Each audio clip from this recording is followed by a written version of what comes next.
Buscando lo mejor de la cultura de Extremadura, nos hemos venido hasta Liseda, siguiendo los rastros de uno de los 3 grandes tesoros que tenemos de épocas inmemoriales en Extremadura.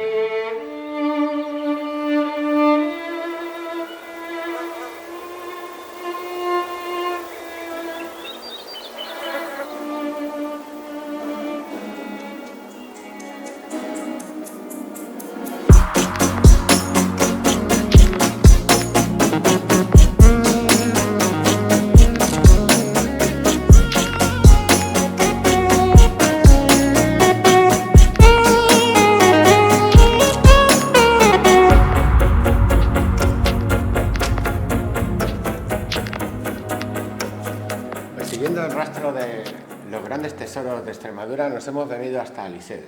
Aquí se encuentra uno de los 3 grandes que podemos encontrarnos en la provincia de Cáceres. Junto con el tesoro de Augustóbriga y el tesoro de Berzocana, este va a ser una referencia no solo en las culturas hispanas, sino en todo el orbe conocido del mundo tartésico.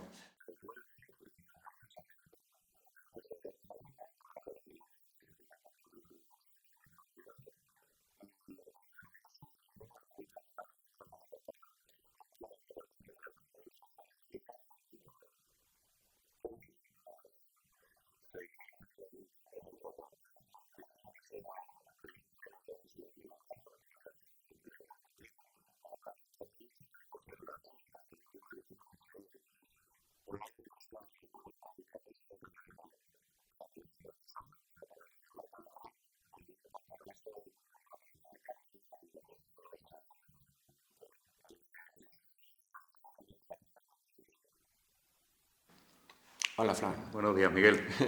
¿Qué tal? Bien, bueno, pues efectivamente, como bien dices, la temprana aparición, el temprano descubrimiento del tesoro de Aliseda supone que sea un referente para cualquier hallazgo de la orfebrería de esta cultura tan desconocida a día de hoy, ¿no? Como es la tartésica. Y bueno, además del temprano descubrimiento, la gran cantidad y variedad de piezas que nuestro tesoro posee. Entonces, en cualquier trabajo, cualquier lectura que hagamos, siempre aparecerá el tesoro de Aliseda como este gran referente de esta cultura. Sí, aparte de la gran cantidad de piezas, el número que hay, ¿no? Y la calidad que tiene, la verdad que a todos nos sorprende porque quizás sea el gran tesoro de Extremadura, ¿no? Cuando uno quiere encontrarse algo especial, yo querría encontrarme algo parecido a esto, ¿verdad? Efectivamente. Bueno, además me preguntas a mí qué te voy a decir yo, por supuesto que es el gran tesoro de Hay una Extremadura. variedad extraordinaria de objetos, ¿no? Que van desde piezas bastante grandes a cosas minúsculas. Eso es. Eh, Además, quizás tenemos que resaltar también la geografía, ¿no? Porque tenemos piezas asirias, tenemos piezas egipcias, tenemos piezas que proceden de Chipre, de Grecia, algunas por supuesto ya realizadas en la península ibérica, y eso pues le suma valor Claro. al tesoro. Sí, porque bueno, estamos acostumbrados a esos intercambios comerciales en el mundo romano, que son 700 años después de esto, supongo, más o menos, ¿no? O por ahí. Pero sin embargo, en el mundo este tartésico más antiguo, se nos hace extraño entrever que sí, que esos flujos y esas relaciones existían, ¿no? Y muestra, como dices, es este tesoro, ¿no? Efectivamente, creo que nuestro tesoro ya nos deja ver el importante comercio que existía en el Mediterráneo en el siglo VI-VII a.C. Sí, es verdad. Sí, es verdad, porque en Augustóbriga, por ejemplo, también se encontró piezas con jeroglíficos egipcios como aquí, ¿no? Parece que el mundo de los faraones nos coge muy lejos y sin embargo lo tenemos aquí, en nuestra casa también, ¿verdad? Y debemos resaltar que además cuando José Ramón Mélida llega a inspeccionar las piezas a Liseda, él realmente se fija y lo que le llama la atención son los jeroglíficos egipcios, porque es la primera vez que aparecerán inscripciones jeroglíficas en la península ibérica. Madre mía. ¿Y esto cuando pasa, dice más o menos, cuando se descubre? Pues el tesoro se descubre un 29 de febrero de 1920. Estamos ya casi en el 103 aniversario. Madre mía, ayer, hoy, ¿no? Casi. Prácticamente. Es decir, que hasta hace bien poco no se sabía de esas intensas relaciones entre extremos tan apartados de las culturas mediterráneas. Fíjate, estamos de punta a punta, ya casi en el Atlántico. Empezamos en el Próximo Oriente y bueno, pues al final dentro de la península nos encontramos pues en el extremo, ¿no? Al final Aliseda se encuentra a escasos 80 kilómetros de Portugal, o sea que estamos casi en la parte opuesta del continente. Curioso. Luego he visto que claro, algunas filigranas son muy pequeñas, otras son más grandes, hay dibujos que se ve perfectamente lo que son, otros que nos cuestan más averiguarlo, ¿no? Entre ellos hay muchos motivos orientales, ¿no?, de que venimos hablando, pero también hay cosas bastante autóctonas, ¿no? Efectivamente. Entre esas cosas que son más nuestras, ¿qué podríamos destacar? Pues por ejemplo, bueno, como bien dice, resalta la palmeta, este icono propiamente fenicio, pero después si por ejemplo nos fijamos en nuestra diadema, pues los arqueólogos apuntan a que estos extremos triangulares son típicos de la península ibérica. Se han descubierto muchas diademas por todo el mar Mediterráneo de este periodo, pero solo aquí, en la península, aparecen estas diademas de extremos triangulares, ¿no? Pues tenemos este ejemplo, por ejemplo la del tesoro de Javea, o por ejemplo si nos fijamos en las arracadas, cuando aparece la flor de loto, pues igual, aparecen muchas flores de loto en piezas de todo el mar Mediterráneo, pero aquí nuestros orfebres locales le añadirán estas campanitas que hacen que sean piezas nuestras, que sean piezas de la península. Más original. Hay bellotas también. Bueno, hay diferentes interpretaciones. Para unos son bellotas, para otros son escarabajos, o sea, interpretaciones muchas, ¿no? Sí, sí. Hay también alguna simbología de dioses egipcios también ahí. Pues sí, bueno, egipcios como tal, hay deidades, hay deidades que se ve que pueden ser dioses egipcios porque tienen la corona del Alto y el Bajo Egipto, pero sobre todo destaca la diosa Astarte y el dios Melcar, estos dioses tartésicos, ¿no? Eso, los grandes. Efectivamente. O por ejemplo en la jarrita de vidrio, una de las pocas cosas que se han descifrado es el cartucho de la diosa Isis. También aparece en la jarrita de vidrio. Madre mía, no falta nadie aquí en esta película, ¿eh? Nada. ¿Y entre los locales hay alguna deidad así que se manifieste? No, en el tesoro realmente no. Tenemos otros hallazgos que podríamos englobar durante este periodo, pero bueno, sería la típica cabrita de bronce bueno, hay buitres también ahí, aquí ¿verdad? tenemos buitres, pero bueno, muchas veces cuando le preguntamos a los niños que nos hacen las visitas ¿a qué puede hacer referencia este animal sagrado? Te dicen a Extremadura. Bueno, realmente los buitres son actuales, no tenemos una gran colonia, además en Aliseda, una gran colonia de buitre negro y leonado, pero en este caso están haciendo referencia a Egipto, ¿no? Porque por una parte aparecen buitres y por otra lo que podrían simbolizar halcones, que siempre nos están haciendo referencias al panteón egipcio. Ya. Es muy curioso, la verdad es que esto tiene una cuerda impresionante. Y bueno, pues seguro que también da muchísimo trabajo, ¿no? Este centro de interpretación habitualmente lo atendéis de 2 personas, ¿verdad? Sí. Está también Mario contigo y entre los dos intentáis sacar un poco adelante pues la trascendencia y el conocimiento que de aquí emana, ¿no? Además de trabajadores del ayuntamiento, pues somos grandes apasionados de la historia y todo lo que engloba el tesoro de Aliseda. Y pues sí, hemos de decir que detrás de nosotros hay muchas personas, ¿no? Nosotros somos la cara visible, al final nos encargamos de esta promoción, pero que hay muchas personas detrás. Hace poquito también se creó una asociación de amigos del tesoro de Aliseda, actualmente somos más de 100 personas, pero debemos destacar que aquí la labor más importante la hace el Ayuntamiento de Aliseda.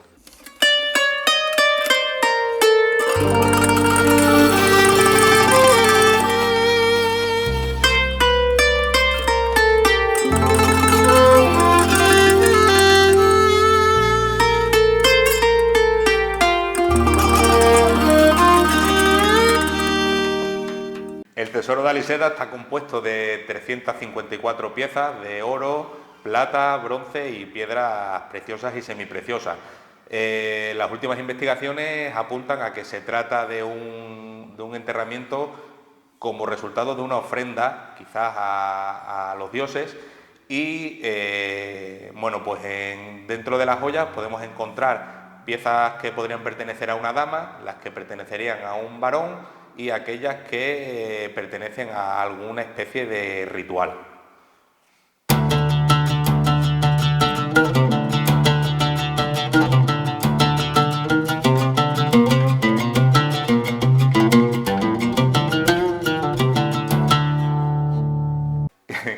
Como bien ha dicho Miguel, los encargados de enseñar la réplica del tesoro de Aliseda somos Mario y yo, y bueno, aquí mi compañero, pues conocedor de las piezas, nos puede mostrar o nos puede indicar un poco la iconografía de cada una de ellas. Sí, la verdad es que el tesoro de Aliseda se compone de muchas piezas de diferente origen y viendo más o menos esa simbología podemos determinar de qué parte viene cada una de las piezas. Nos encontramos pues con piezas totalmente femeninas, otras que son masculinas. Dentro de las piezas femeninas pues tenemos la diadema con bordes triangulares, que sí que se haría en la península ibérica por ese detalle de borde triangular.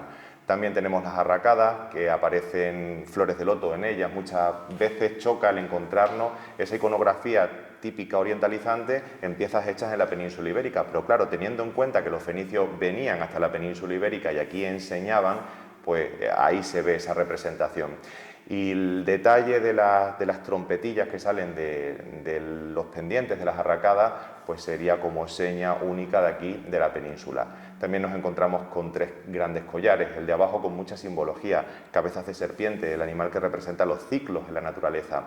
Tenemos diferentes portamuletos y la simbología de la diosa Astarte, con esa forma de media luna con el sol en el centro. Brazaletes también tenemos. De hecho, cuando aparece el tesoro de Aliseda, como no se tiene constancia en Aliseda de otros hallazgos arqueológicos nada más que este, pues lo comparan con otras piezas del mismo periodo. Y aunque es un poquito más reciente, lo comparan con la dama de Elche. Y lo primero que se dice es, bueno, pues pertenece a una dama íbera parecida a la dama de Elche.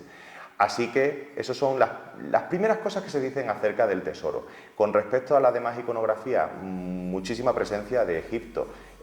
Los escarabeos son piezas con forma de escarabajo, ya nos hace referencia a esta cultura. Y también uno de los anillos que hace referencia directa, que se ve una escena nilótica del río Nilo. Además se puede interpretar perfectamente como que aparece una de las deidades que tiene la cabeza como alargada, como si fuera un chacal, lo cual nos podría recordar un poco a Anubis. La barca tiene los extremos de las cabezas de una serpiente y de un buitre, unificación del Alto y el Bajo Egipto, y se puede hacer una interpretación muy chula. También, por otro lado, tenemos piezas masculinas, como es el cinturón, con iconografía también fenicia. Vemos al dios Melkart y un león luchando. Esa escena de lucha, bueno, pues es como decir que aquí está el dios, que es el que está mandando, está dominando el dios al león, que era el animal más fiero de la antigüedad, ¿no? Entonces siempre se representan a las deidades y a los reyes pues a la misma altura del león o incluso un poquito más alto. También aparece un grifo, animal mitológico, que está caminando hacia la derecha. Nos hace mucha gracia porque cada vez que viene el niño le decimos, ¿habéis visto Harry Potter? El prisionero de Azkaban, pues parecido, para que se hagan también una idea. Y es muy curioso porque cada vez que viene la gente o lo ubican o no lo ubican, pero aparece un septum, que es el típico piercing, y bueno, se ve que es un pequeño pendientito. Mucha gente dice, ay no, aquí, digo, no, aquí no, en la nariz. Siempre decimos, hacemos la broma de que las bromas vuelven, perdón, las modas vuelven. Y aparte también tenemos los utensilios rituales, un gran brasero, una pátera de oro que podría simbolizar el disco solar, un espejo que también está asociado a los guerreros, y una jarrita de vidrio, una jarra grande, una vasija grande de plata, que se supone que fue la primera que se rompió en el momento del hallazgo y que contenía todo el resto de la joya, pero nos encontramos con piezas que vienen desde Grecia, Chipre, península ibérica, Egipto, una variedad de sitios.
Cuentan las crónicas oficiales, sobre las que tanto Mario como yo nos basamos para hacer el discurso expositivo, que una tarde lluviosa de un 29 de febrero de 1920 se encontraban en un tejar Juan Jesús y Victoriano Rodríguez junto a su sobrino Genaro Vinagre, y que será el pico del niño quien en un golpe de suerte su pico se oponga a algo duro.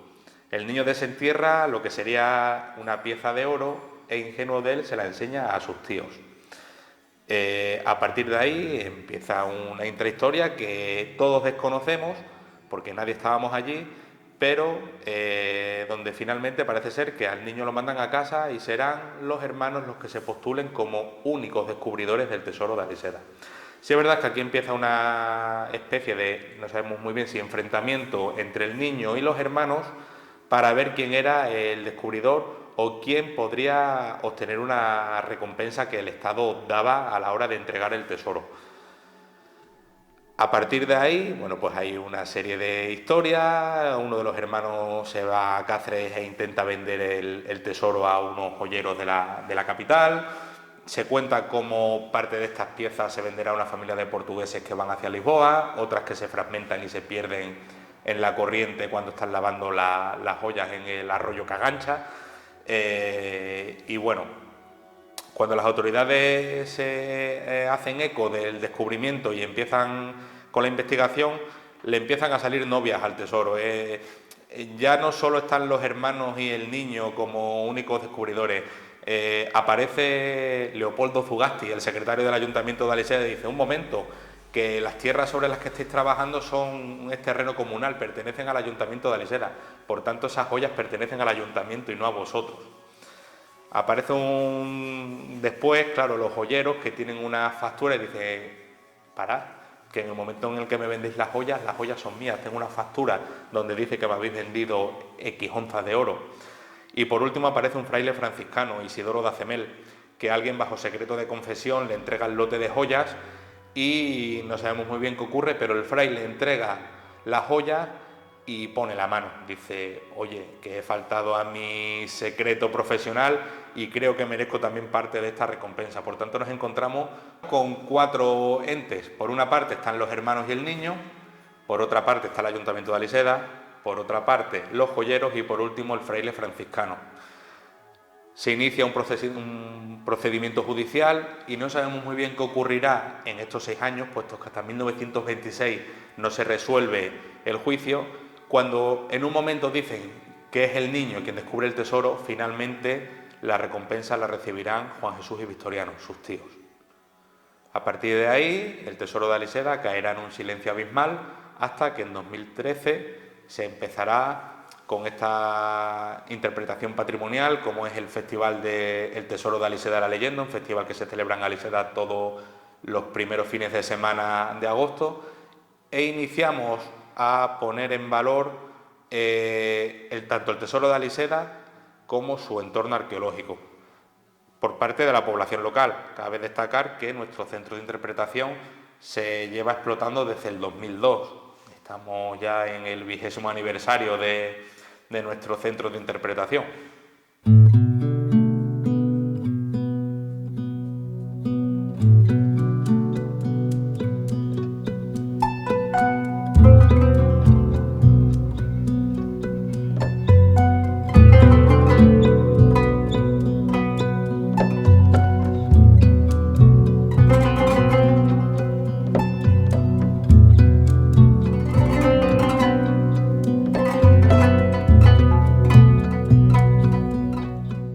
En un principio le pertenecían 4.000 y pico de pesetas, pero tal era la importancia de lo que habían descubierto y lo que suponía el descubrimiento del tesoro de Aliseda a la arqueología, que le dieron 4 veces su valor y recibieron casi 17.000 pesetas. Yo creo que fue en total. En total. En total 17.000 pesetas. De hecho, la cifra exacta es 17.876,75 pesetas. O sea, 100 euros. 100 euros, 100 euros Claro. que Un poquito más de 100 euros. le valió para... 100 euros de la época. 100 euros de hace 100 años. La réplica se consigue en el año 2003 y se hace en Sevilla, en los talleres Marmolejo, unos talleres que se dedican a la imaginería, a hacer pues coronas para vírgenes, diferentes joyas para santos. Y este es el primer trabajo al que se enfrentan de esta calidad. Para ellos supuso todo un reto. Nosotros hemos tenido la oportunidad de hablar con el orfebre que la hizo y lo que nos destacan es, primero, que la dificultad para hacer una réplica prácticamente idéntica al tesoro, y que cuando se pone en manos a la obra, después de haber tomado medidas, de haberse puesto en contacto con el Museo Arqueológico Nacional, se encuentran con que no son capaces de reproducir con las herramientas que tenían hasta el momento, reproducir todos los detalles del tesoro original. Se tienen que inventar herramientas o hacer apaños para conseguir ese nivel de detalle. Y eso llama mucho la atención.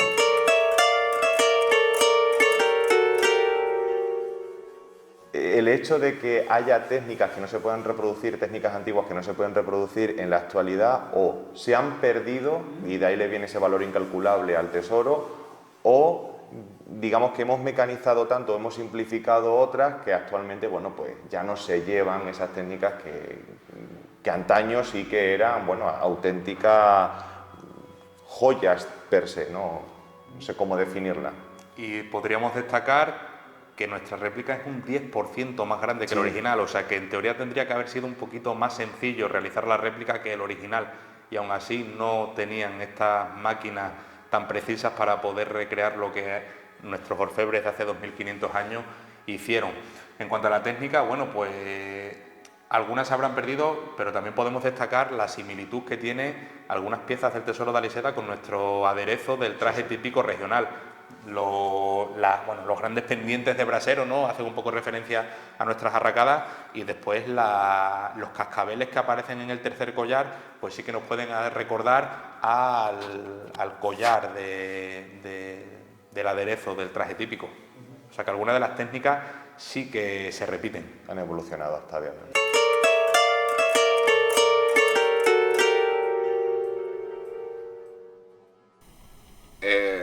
Hoy día las cosas han cambiado. La era virtual está aquí y con ella un montón de posibilidades para acercarnos a lugares, a objetos, a un conocimiento que de otra manera sería imposible. Hola Chuti, ¿qué tal? Hola, buenas Miguel, ¿qué tal? Bueno, muy contentos con lo que estamos haciendo, desde luego. ¿Cómo nace el impulso de hacer el reto del tesoro de Aliseda en 3 dimensiones? Pues es gracias a este programa de turismo inteligente el que nos ofrecía la posibilidad de llegar al gran público a través de tecnologías modernas, ya no nuevas tecnologías, no, tecnologías actuales, como son la realidad virtual, la realidad aumentada o simplemente disfrutar de objetos 3D a través de la impresión, ¿no? Sí, el Ayuntamiento de Aliseda apostó, la Junta de Extremadura ha puesto la base y la Unión Europea también apoya todo este trabajo, que bueno, empieza seguro por una fase de documentación, ¿verdad? Sí, sin duda, ha sido quizás lo más complicado es encontrar fotos de gran calidad, toda la información sobre el tesoro y conseguir lo máximo para luego trabajar sobre ello, ¿no? Efectivamente, fotografías, muchos escritos, ¿verdad?, que nos hablaran de su contexto histórico para que pudiéramos nosotros también tener una interiorización, ¿no?, de lo que íbamos a hacer. Después viene la fase de modelado, ¿verdad?, cuando ya ese objeto va a pasar al ordenador a las 3 dimensiones. ¿Cómo se hace eso? Sí, se puede hacer de 2 maneras. Se puede hacer con fotogrametría, que para eso tienes que tener el objeto en tu mano, ¿no? Tienes que disponer del objeto. O en este caso, como el objeto está en una vitrina en Madrid, en el Museo Nacional, hemos hecho algo que es mucho más complejo, pero que es modelado, digamos, más artesanal. Es pieza a pieza, objeto a objeto, como tú decías, como un arquitecto que va dibujando todas las piezas hasta acabar de montar ese puzzle y tener una representación en 3 dimensiones, que es un modelo numérico, ¿cómo se llama? Un modelo numérico de esa pieza, y luego ya utilizarlo para diferentes usos. Pero hay piezas que ciertamente las vemos más o menos sencillas, no sabemos luego eso para hacerlo, para modelarlo en 3 dimensiones, pero vemos que hay piezas muy complejas, eso no tiene que haber sido sencillo. No hay piezas sencillas, no las hay. Porque digamos que cuando ves el objeto a una cierta distancia, bueno, pues todos los objetos son, digamos, sencillos. Pero luego, cuando te acercas al detalle, te das cuenta de que hace 3000 años esta gente tenía una tecnología de orfebrería increíble, manejaban el oro y los metales como nadie, y tenían formas súper sofisticadas que cuando te pones a modelar te rompes la cabeza para intentar copiar, ya no imaginar, sino copiar esas formas. Y luego ese objeto virtual tiene que parecer oro, ¿no? En el ordenador, en la pantalla, en las gafas de 3 dimensiones, tiene que parecer oro. ¿Y eso? Sí, lo de pintar un objeto físico parece fácil, ¿no? Compras unas pinturas y ya está. En el mundo virtual se llama oro procedural, o sea, se llaman texturas, materiales procedurales. Entonces consigues generar oro a través de fórmulas matemáticas que en las que puedes ajustar el nivel de detalle, los defectos, el brillo, el efecto metálico y todo eso que al final da ese aspecto que tan apetecible de un metal antiguo, de un metal encontrado en un tesoro, ¿no? Has modelado ya casi todo el tesoro, has hecho collares, has hecho anillos, has hecho la arracada que parecía imposible, y vemos incluso cómo has hecho un desmontable de un collar, sí. para que cada persona pueda sacar las piezas de ahí y construirse su propia joya, su propio tesoro. Esa es una de las ocurrencias que yo me acuerdo de cuando éramos pequeños que comprábamos o teníamos esos juguetes que ibas desmontando las piezas y sí, un poco como el Kinder Sorpresa, ¿no? Y bueno, pues era un poco la sugerencia de a ver si hay posibilidad de que todo el mundo pueda tener un collar, se lo pueda montar él mismo, desmontar las piececitas, poner una cuerda y tener su propio collar del tesoro de Aliseda. Claro, porque empezamos a ver un poco, hemos hecho el objeto en realidad virtual, se parece un montón al original, es casi exacto, pero al final también es una interpretación. Y ahora viene, ¿qué hacemos con ello, no? Y pensamos, vamos a imprimirlo, lo primero, ¿no? Y el proceso ese ha sido también casi un I+D impresionante, ¿no? Sí, contamos con uno de los mejores impresores en la técnica de la impresión de altísima calidad. La resina, que es digamos el método más avanzado y que ofrece la mayor resolución, con una impresora de 6K, que es... Hoy en día lo máximo son los 8K de resolución, y ofrece una definición que es imperceptible, el detalle, no como las impresoras estas que van haciendo como líneas, que vas viendo el macarrón, cómo se va acumulando, sino que esto es por inmersión y bueno, la calidad es impresionante. No, impresionante, sí. Ya hemos visto cómo habíamos hecho otros objetos antes, habíamos conseguido resultados fantásticos con pizarro, con vírgenes, con objetos de nuestra cultura, y la verdad que ver el tesoro ahí en esta nos ha parecido sensacional. Vaya, pedazo de pizarro, de juguete más impresionante. Yo tengo también otro, os voy a enseñar para que lo veáis. Pero este es más pequeño, ¿eh? Sí, el mío es... Este es una miniatura, este es una auténtica miniatura. Bueno, también la impresión ha tenido como tal su aquel, ¿no? Pero luego también está el acabado, porque de la impresora sale un objeto con resina construido con unos andamios que nos parecen, bueno, impresionantes, maravillosos, y eso tiene que acabar pareciendo un objeto de oro que identificamos, que sintamos como nuestro tesoro. Eso no ha tenido que ser tampoco fácil, ¿verdad? Sí, la idea del objeto 3D físico, o sea, de volver a tener esto en la mano, es un poco para cerrar el círculo, ¿no? Del objeto real pasamos al objeto virtual y luego volvemos otra vez al objeto real. O sea, Sí, digamos que hemos hecho el viaje a los dos mundos, ¿no? sí, Desde el sí, sí. virtual hacia lo real y viceversa. Y a Ya, mí igual, me gusta mucho ese recorrido porque a veces lo virtual parece que no existe, parece que es una sí. ilusión, ¿no? Un intangible. Sí. Y Efectivamente, también has impreso, hemos impreso un anillo, cristales, grabados, ¿verdad? De estos transparentes que había en los anillos, sí, cosas que el anillo son, tiene una piedra preciosa que está grabada con un bajo relieve egipcio sí, que, que a mí me explota la cabeza cuando me imagino que hace 3000 años los fenicios venían con objetos egipcios a Extremadura a intercambiar por hierro, ¿no? Que yo creo que esa es la clave. en la primera edad de los metales, además, ¿no? En los momentos más antiguos de este mundo. Bueno, la verdad es que las utilidades, la proyección, la promoción, la dimensión que va a tener este tesoro con estos elementos circulando por el mundo, circulando por el pueblo, va a ser yo creo que un momento importante en la historia de este tesoro y en la historia de todos nosotros, ¿no?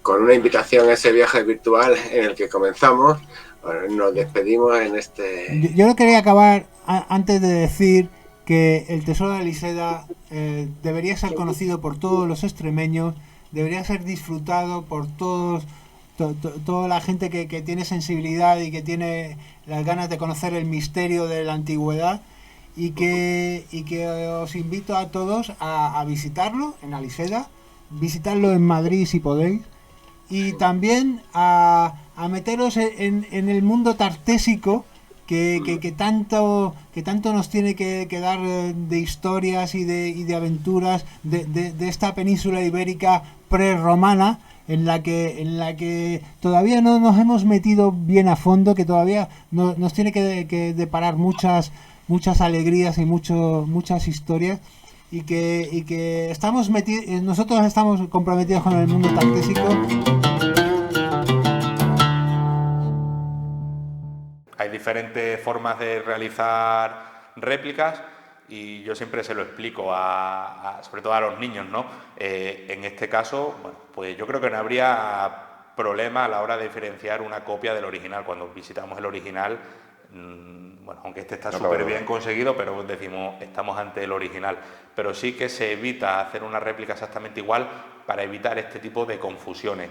En otros casos, como por ejemplo yacimientos arqueológicos, le digo a los niños cuando restauraron el Teatro Romano de Mérida, pues sí que tienen que hacer réplicas con el mismo material y con el mismo tamaño, me refiero a los sillares de granito, para que entrasen dentro de donde tenían que estar. En ese caso se utiliza la técnica de la anastilosis. Aquí pues utilizaron esta técnica que no es otra cosa que realizarlo un 10% más grande que el original.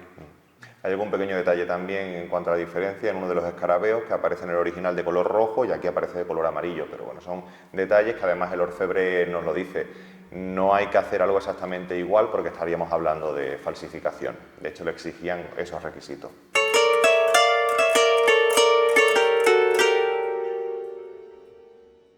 Bueno, aquí hay diferentes vertientes y desde Aliseda se han lanzado diferentes mensajes. A mí me gusta más lanzar el último mensaje que estamos teniendo, ¿no? Hay que tener en cuenta que legítimamente el tesoro está en Madrid. Amparado por la Ley de Excavaciones del año 1911, se redacta un Real Decreto por el cual, debido al miedo de que el tesoro salga de España porque otros grandes museos ya le habían echado el ojo, pues se blinda el tesoro de esa manera, pasa a ser propiedad nacional, que era lo que establecía la ley, y va directamente a Madrid y allí se custodia. Y el 26 de septiembre del año 1920, el mismo año de su aparición, allí lo depositan. Ahora, ¿se ha reivindicado desde Aliseda que el tesoro vuelva? Sí, se ha reivindicado. ¿Estamos de acuerdo o no? Creo, a día de hoy, y esto ya es una opinión, que lo realmente importante es que los restos arqueológicos que quedan en Aliseda se descubran. Ese poblado que está enterrado, la casa santuario que apareció en el año 2013, el único horno de esas características lo tenemos enterrado en la mina, características de la protohistoria, de sangrado. Y está enterrado porque normalmente hay dinero para excavar en una excavación arqueológica, pero no para dejarlo al descubierto, adaptarlo para que el visitante lo pueda ver. Y creo que el mensaje más acertado es más excavaciones en Aliseda, más recursos, para tener más recursos, y ya, si con el paso del tiempo se consiguen unas buenas instalaciones, pues como hicieron con la Dama de Elche, un mesino, aunque sea un mes, que venga el tesoro, ya está, y luego ya que se lo lleven y nos quitamos esa espinita. Pero no, yo no soy partidario de que regrese y se quede aquí. Aquí trabajamos con la réplica, pero nos hace falta más contexto, y ese contexto es descubrir todos los restos arqueológicos que siguen enterrados.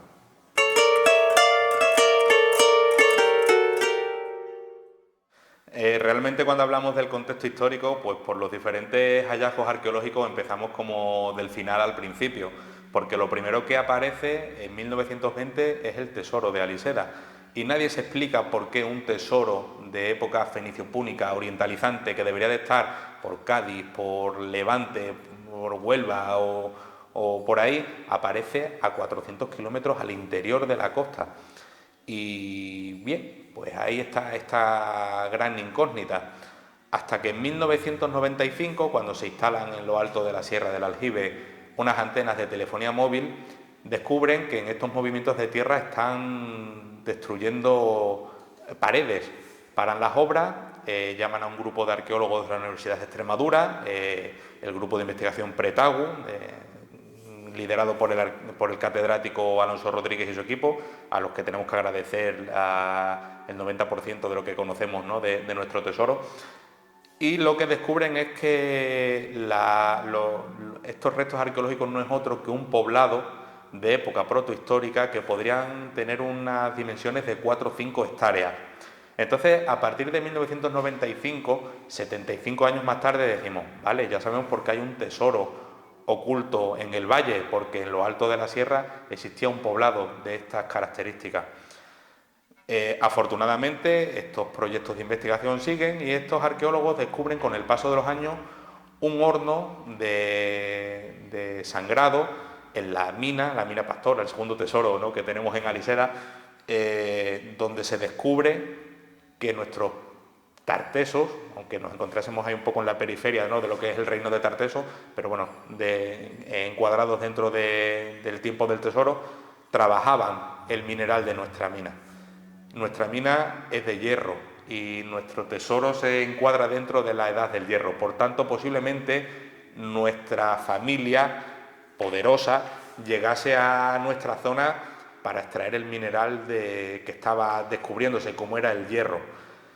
Y por último, también se descubre lo que podría ser una casa santuario donde se celebró algún tipo de ritual y que sostenemos que es en el momento en el que se entierran las joyas. Por tanto, tenemos un poblado importante, tiene que ser importante cuando tiene un tesoro de estas características, o liderado por una familia importante, que trabaja el mineral, que está estable, porque en estas excavaciones de urgencia del 95 se descubren restos de animales domésticos, pero también de animales salvajes. Ya se practicaba la caza hace 2500 años.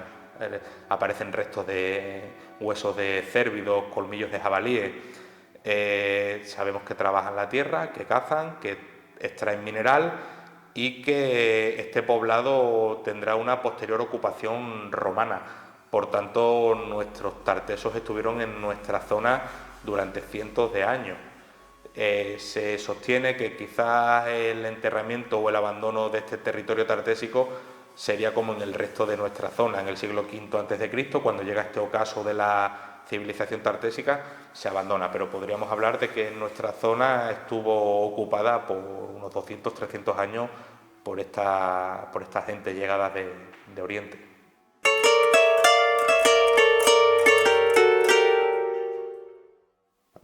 El tesoro de Aliseda, por la propia historia del tesoro interna de esta familia que al final se rompe, pues cae como un jarro de agua fría en el pueblo y poco a poco va cayendo en el olvido.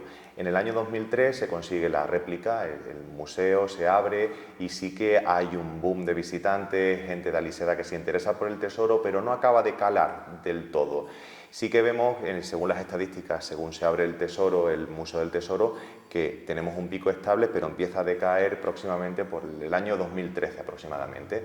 Y desde aquí, desde la Oficina de Turismo y Centro de Interpretación del Tesoro de Aliseda, se idea la creación de un evento que esté relacionado directamente con el Tesoro y que podamos ponerlo en valor. Se crea así el Tesoro de Aliseda, la leyenda, que bueno, tengo el honor de ser uno de sus co-creadores, y nos centramos en la protohistoria. Lo que hacemos es una recreación de ese poblado protohistórico que se ubicó en la Sierra del Aljibe y representamos pues todas las labores, oficios, costumbres, gracias al equipo de investigación Pretagu, que nos ha facilitado un montón de información con sus publicaciones. Y sobre todo el protagonista es el tesoro. Tenemos a una dama que lleva todas las joyas, al caballero también, se hace un ritual de enterramiento y todo el pueblo se involucra. Esto comenzó en el año 2013 y fue un boom, pero es que ya es algo como muy esperado. Pues cada año hacemos una cosa nueva y hubo un año pues que fue una labor de concienciación brutal. Pedimos a la gente que hiciera decoraciones muy simples con telas decorativas para las ventanas, que nosotros, los técnicos del Tesoro y la Asociación Cultural Amigos del Tesoro de Aliseda, pues animamos y pintamos muchas de esas telas pues con diferentes simbologías del tesoro. Pues por ejemplo la escena nilótica de uno de los anillos, la forma de las arracadas, y ahí se hizo una labor de concienciación brutal. Hicimos una simple publicación en redes sociales, a la gente le encantó la idea y pintamos 600 telas ese año con diferentes simbologías. Y lo bonito de esa actividad fue que cada vez que alguien nos decía, ¡ay, esa pieza de ahí! La arracada, y ya vas haciendo conciencia. ¿Qué día es el día en el que se celebra aquí en...? El evento se celebra el primer fin de semana de agosto, el primer sábado de agosto, pues ahí solemos enmarcarlo. Sí, es verdad que en los últimos tiempos empezamos con un día, pasamos a 3 y este año hemos tenido 7. Una semana. Para quien en Extremadura quiera conocer el tesoro... Invitados están a que la primera semana de agosto se hospeden en uno de nuestros alojamientos turísticos y pasen una semana con nosotros.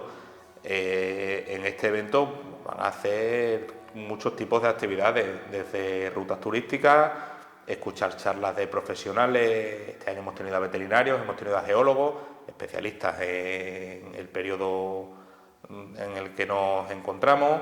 Realizamos talleres con los niños, talleres de jóvenes arqueólogos. Este año hemos contado, además de Sira, que es esta arqueóloga paisana nuestra que ha hecho el de jóvenes arqueólogos, hemos tenido también a una compañera, a una amiga de Aliseda, Laura, que es química y nos ha hecho un taller de la alquimia en tiempos del Tesoro de Aliseda, de ungüentos, de perfumes y demás, con materiales autóctonos y que se supone que había en la zona. Proyectamos y potenciamos nuestra gastronomía local, hacemos rutas de la tapa y creemos que el plato fuerte viene el sábado por la noche, cuando en esta labor de concienciación y de divulgación un grupo de amigos de Aliseda representa una obra de teatro que cabe resaltar que siempre nos basamos en las investigaciones arqueológicas. En 2013, cuando todavía se suponía o trabajábamos que el tesoro era un enterramiento funerario, pues hicimos un Romeo y Julieta a lo tartésico, que aquello fue un drama donde teníamos que matar a la reina para poder enterrarla. Sin embargo, 9 años más tarde, pues trabajamos ya con esta ofrenda a los dioses, donde se celebra una gran comensalidad, pero donde no matamos a la dama, donde no es necesario. Y esto es gracias a esta labor de investigación que creo que debemos desde este portal animar a todas las instituciones a que necesitamos apoyo. ¿Y si no, cualquier día del año se puede visitar el museo? Efectivamente. Sí. Todos los días menos el lunes, ¿no? No, los lunes. Bueno, los lunes es el día de descanso y de martes a domingo el museo está abierto tanto por la mañana como por la tarde. Menos el domingo por la tarde no. ¿La de visitas cuesta algo?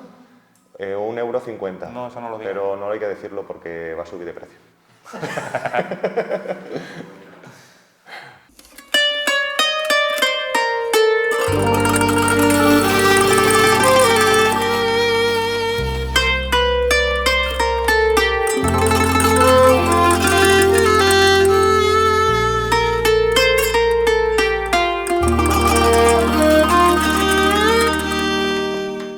Pues creo que a nivel iconográfico, como logo, hemos cogido la arracada, ¿no?, por su extrema belleza. Personalmente, la pieza que más me gusta es la jarra de vidrio con inscripciones jeroglíficas. Creo que en la intrahistoria juega un papel muy importante. ¿Pero está fabricada aquí o Es egipcia, importada? es importada de Egipto. Es importada. O sea que ha venido por los caminos 5.000 kilómetros de tierra y de aquella época. Posiblemente por más que por tierra. Sin romperse. Bueno, en la actualidad está rota, no sabemos en qué momento se fractura, creemos que en el momento del descubrimiento, pero sí, yo personalmente creo que juega un papel muy importante desde que Mélida dice que para él es la pieza más significativa desde el punto de vista de que aparecen estas inscripciones jeroglíficas y que Mélida, siendo el arqueólogo más influyente del momento, no sabe describirlas. Mérida. José Ramón Mélida, el arqueólogo más influyente, se pondrá en contacto con Howard Carter. Se conservan las cartas donde Mélida le escribe diciendo que si por favor le puede transcribir lo que pone en esa pieza, porque posiblemente ahí esté puesto el origen de todo, porque si aquí nos pone el por qué se entierra o hace referencia a algún personaje, se acaban los problemas. Pero sí que sabemos que la respuesta de Mélida, de Howard Carter a Mélida, es: amigo Mélida, estamos en un momento orientalizante, alguien ha cogido por ahí los símbolos que más le gustaban, los ha plasmado en la vasija, pero no pone nada. Entonces en ese momento, bueno, pues Mélida dice, hay que seguir investigando porque la jarrita de vidrio no nos da la información que esperábamos obtener. Podemos decir que es que el descubrimiento del tesoro de Aliseda es un punto de enfrentamiento entre diferentes estamentos. Hemos hablado aquí un poco de la recompensa, pero también sabemos que hay un enfrentamiento académico entre José Ramón Mélida y Ortiz Belmonte. Ortiz Belmonte, este arqueólogo provincial, será el primero que llegue a Liseda y haga una primera descripción de las piezas del tesoro. Posteriormente llegará José Ramón Mélida, una persona que institucionalmente está por encima de él, y hace otra descripción de las piezas. Y aquí empieza un pequeño enfrentamiento de egos para ver quién es el primero en presentar a la sociedad la descripción de las piezas. Y conocemos que hay amenazas, chanzas, ¿no? Bueno, más que chanzas, problemas de pues como me pises el terreno público en Córdoba, o si no me han ofrecido publicarlo en Alemania. Y bueno, finalmente es Mélida quien en el 20, a principios del 21, presenta sus primeras noticias del tesoro, y posteriormente será Ortiz Belmonte, que además actualmente el grupo de investigación ha descubierto el manuscrito original que estaba en un archivo de Valencia y se ha publicado en una revista.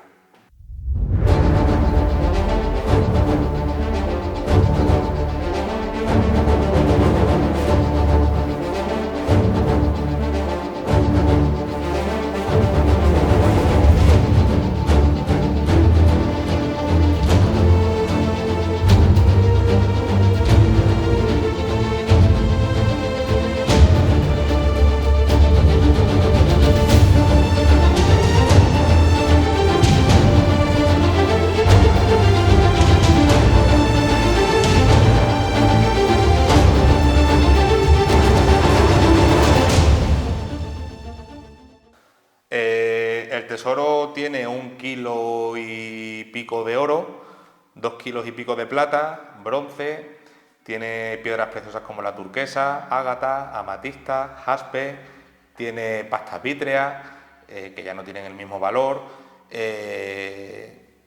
pero en la actualidad, bueno, es incalculable, realmente no se le puede poner un precio a un tesoro de estas características. ¿Qué se perdió? Bueno, pues nunca lo sabremos.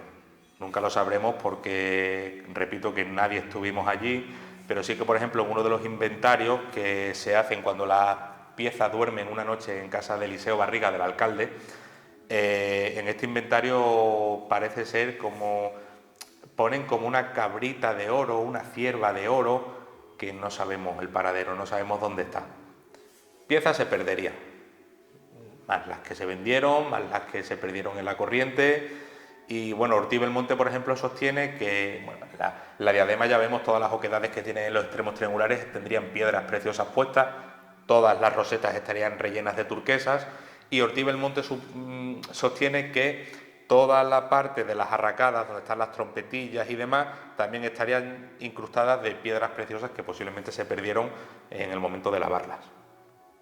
Entonces, ¿hay oro de distintas procedencias? Sí, igual que se sabe de dónde proviene el mármol del David de Miguel Ángel, pues en este caso sabemos que la piedra de nuestro colgante giratorio, que cabe destacar que es el colgante giratorio fenicio más antiguo descubierto en la península, proviene de Chipre, solo se da en Chipre, al igual que el anillo del hombre montando a caballo, se sabe que ese oro provendría de una pequeña isla de Grecia.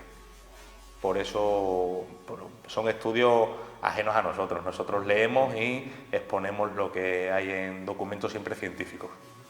Los arqueólogos sostienen que hablan de Keimelion, ¿no? Más que de tesoro, que lo que hace importante nuestro tesoro, me explico, es, aparte de la variedad geográfica, como hemos dicho, que hay piezas de Próximo Oriente, de Chipre, de Egipto, de Grecia, de la península ibérica, del norte de África, tenemos en nuestro aguamanil, se sostiene que es cartaginés, es un poco también la temporalidad, es decir, los arqueólogos sostienen que la pieza más antigua de nuestro tesoro sería la Torques, que podría pertenecer a la edad del bronce, estaremos hablando de unos 3.100 años de antigüedad.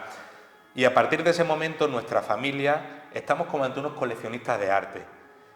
Es una serie de piezas que irán pasando de generación en generación y se irán adquiriendo piezas durante diferentes periodos de tiempo. Esto nos quiere decir que entre la Torques y posiblemente las arracadas o algunos de los anillos haya una diferencia temporal de 500 años. Por tanto, yo creo que ahí radica la importancia del tesoro. Variedad geográfica, distribución geográfica y temporal. Pues creemos que algo muy serio, muy grave tendría que estar ocurriendo para... siempre ponemos el mismo ejemplo. Aquí tenemos un tesoro de estas características, pero en el Turuñuelo de Guareña sacrifican 53 caballos, me parece que he descubierto. Sacrificar hace 2.500 años una camada de 53 caballos, algo muy serio estaba pasando en el territorio tartésico para que hiciesen estas grandes ofrendas. No sabemos muy bien si estamos ante un cambio climático, ante una sequía, ante una epidemia, una invasión. Yo lo de la invasión, yo lo descartamos, ¿no? Porque si me están invadiendo me va a dar tiempo a hacer sacrificios, a enterrar los templos, a destruirlos, Nosotros tiramos más por la parte de la naturaleza, porque toda la iconografía del tesoro nos lleva a fertilidad, renacer, ciclo de la vida. Nuestra casa santuario no es otra cosa que un observatorio astronómico, nos está indicando cuándo inicia la primavera, este momento cuando se empiezan a trabajar las huertas, ¿no? O sea, las plantaciones, la siembra. Entonces, creemos que todo esto está vinculado quizás con un cambio climático.